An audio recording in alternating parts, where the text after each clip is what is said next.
Have you ever wondered why someone you haven't spoken to in years can still show up in your dreams? Why your mind replays their words at 2 a.m. like a broken record you never meant to buy? This isn't random, it's karma. In Buddhism, especially Zen, obsessive thoughts aren't signs of weakness, they are invitations. Today, we'll explore 7 profound reasons you can't get someone out of your head, and how to use that pain as a portal to liberation. By the end of this video, you'll no longer fear your thoughts, you'll understand them. Let's begin. When love is really attachment. Lesson 1. Obsession isn't always love, it's often attachment in disguise. When someone lives rent-free in your mind, you might think it's because you love them. But in Buddhism, there's a difference between love and clinging. True love brings peace. Attachment brings turbulence. Attachment is wanting something so badly that your identity becomes wrapped in it, and the mind, trying to protect that illusion, repeats the memory like a mantra. Story. A man couldn't stop checking his ex's social media, even years after the breakup. He thought it was love. But a Zen teacher asked him, "Does it feel peaceful?" The man shook his head. The teacher smiled. Then it's not love. Reflection. Ask yourself, is this love expanding your peace or shrinking your soul? When karma needs closure. Lesson 2. Unresolved karma keeps people in your mind. Buddhism teaches that nothing happens by chance. That magnetic presence in your mind, it may not be about romance, but restoration. Karma isn't punishment. It's a pattern seeking completion. You might still be thinking about them because something was left unsaid, or a deeper lesson remains unlearned. Story. A woman was haunted by the man who left her. During a silent retreat, she remembered abandoning someone in a past life. Her pain wasn't punishment, it was the mirror of karma seeking balance. Reflection. What lesson are you avoiding? What needs to be forgiven, expressed, or released? The person is a mirror. Lesson 3. What you obsess over often reflects what you repress. Zen and Jungian psychology both teach that the people we fixate on often reflect disowned parts of ourselves. They are not just on your mind, they are in your shadow. That person you envy, they carry the confidence you've hidden. That person you fear, they echo an unresolved wound. Story. A man couldn't stop thinking about a colleague who always belittled him. A monk asked, "Did you already believe you weren't enough before they ever spoke?" The man paused. He had. Reflection. The next time they pop into your thoughts, ask, what part of me are they reflecting? The fantasy loop.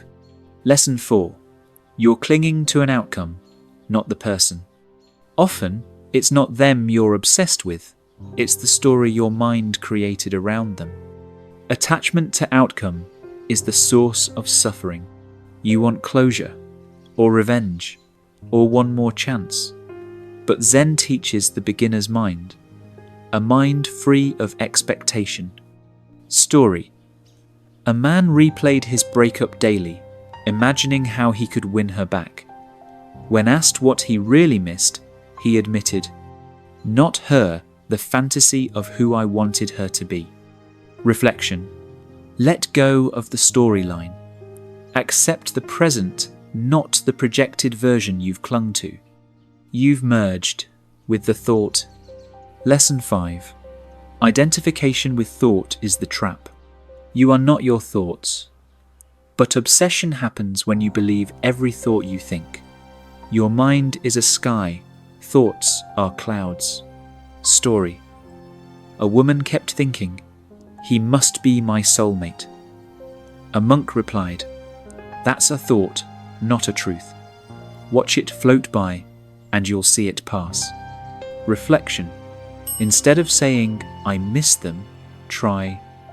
There is a thought of missing. The space that creates is where healing begins. The illusion of forever. Lesson 6. Believing it's permanent makes it stronger. Buddhism teaches impermanence. Everything changes. But obsession tells us this ache will last forever.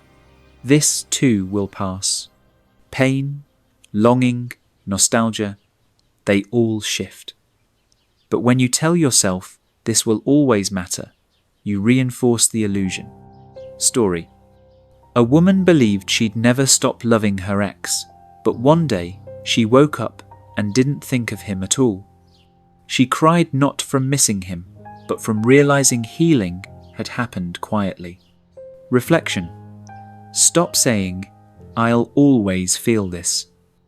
Start whispering, "This will change." The spiritual assignment. Lesson 7. They're still in your mind because your awakening isn't done. Sometimes the soul doesn't release someone because the awakening they bring isn't complete. Not all visitors are distractions. Some are divine assignments. This is the most powerful shift. Story. A man couldn't stop thinking of his first love. Decades later, in meditation, he saw how she awakened his capacity for compassion even though they never reconnected. Reflection. Don't ask, "How do I forget them?" Ask, "What part of me are they still helping to awaken?" The Buddhist path to freedom. So how do you actually let go? Observe without merging. Watch your thoughts like clouds. Don't become them. Investigate with compassion. Ask, "What am I clinging to?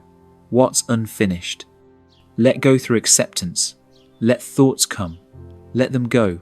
Don't grasp. Redirect to presence. Each time they appear, breathe. Come back to now. Practice loving kindness.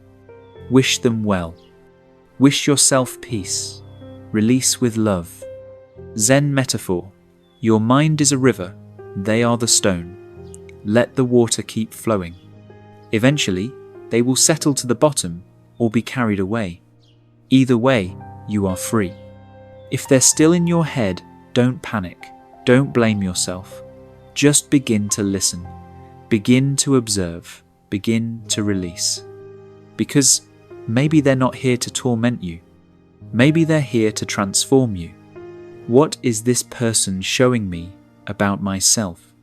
What have I yet to forgive in them or in me? And am I ready to let the river carry it away? If this message speaks to your soul, subscribe to the Enlightened Mind and share your journey in the comments below. What part of this message brought you clarity?